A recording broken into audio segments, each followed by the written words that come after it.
大家好，对于引粪的神奇成效呢，轻松的验证方法就是将一旁的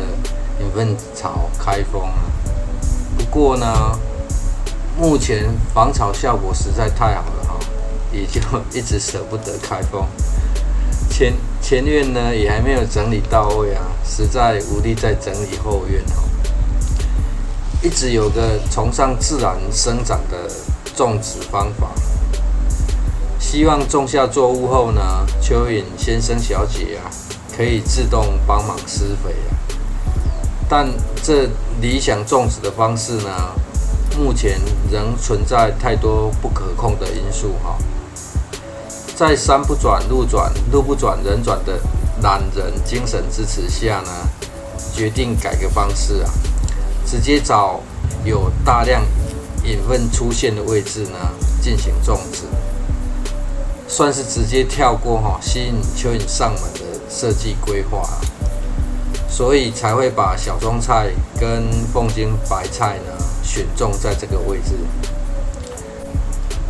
而选种在这的另外一个好处呢，是目前后院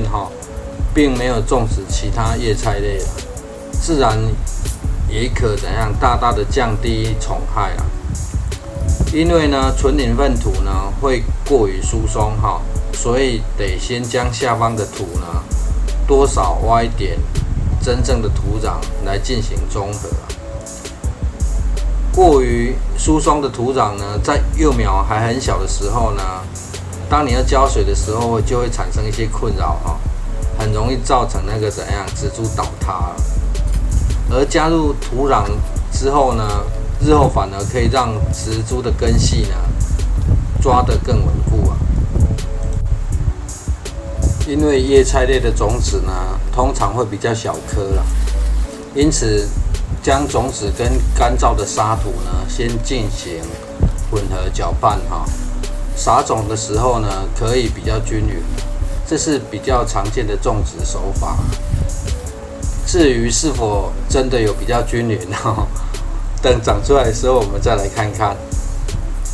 右侧这边呢是要种植凤金白菜而白菜的生长速度很快约只要1个月就可以采收了。所以呢，个人习惯使用分批进行种植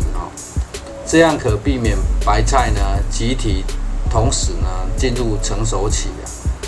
造成要吃不完，吃到最后那菜都很老了。对于短天期的叶菜类不妨采用分批种植的方式试看看，也不会成熟时呢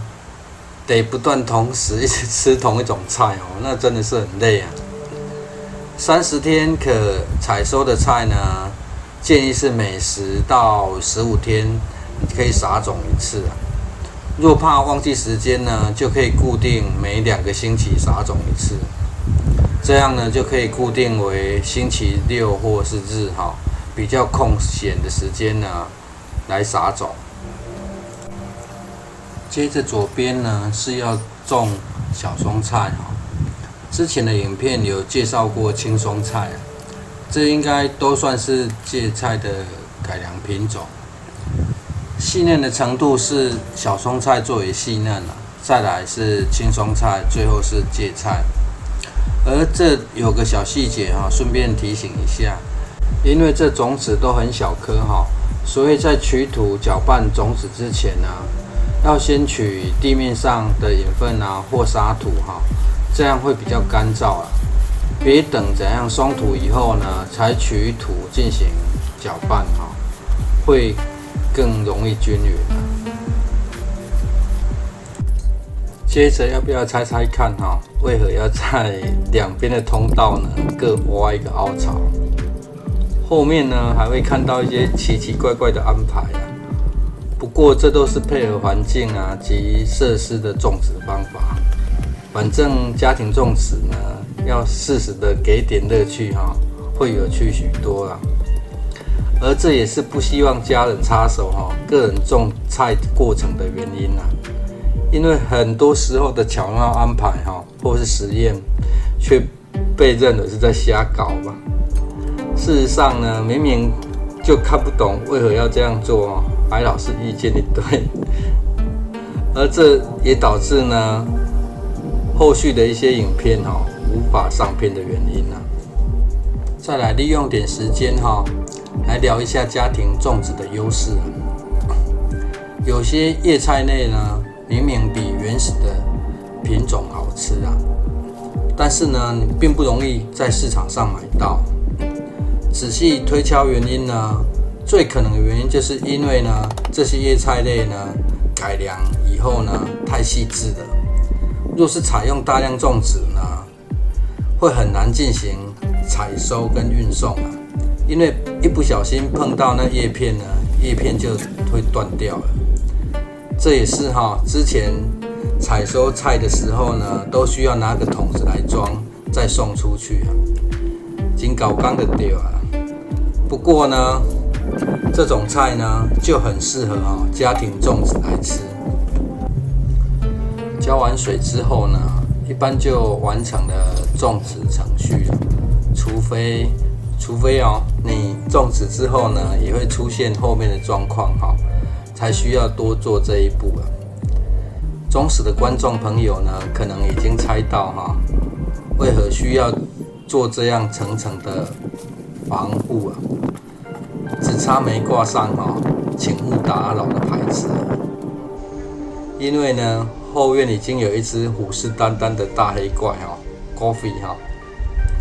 只要做翻土的动作呢，它就会立刻呢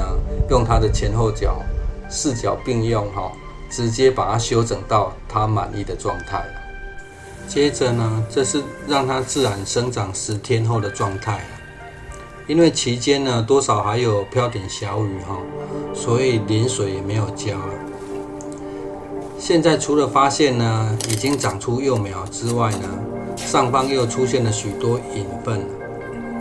而这叶菜呢也一如预期到目前为止呢是完全未遭受到菜虫的入侵了。隔日为了加速生长也顺道补充说明一下当初为何要多挖出2个凹槽的用途啊？因为土壤表面呢已经又出现许多引粪但是此时呢菜还很矮小细嫩要溶掉这些引粪且浇水的好方法呢，就是采用慢淹的浇水方式而这在国2一接触理化的时候呢，也有教过要将实验溶液呢倒入烧杯的时候呢，要多使用1根玻璃棒，让溶液沿着呢那玻璃棒流下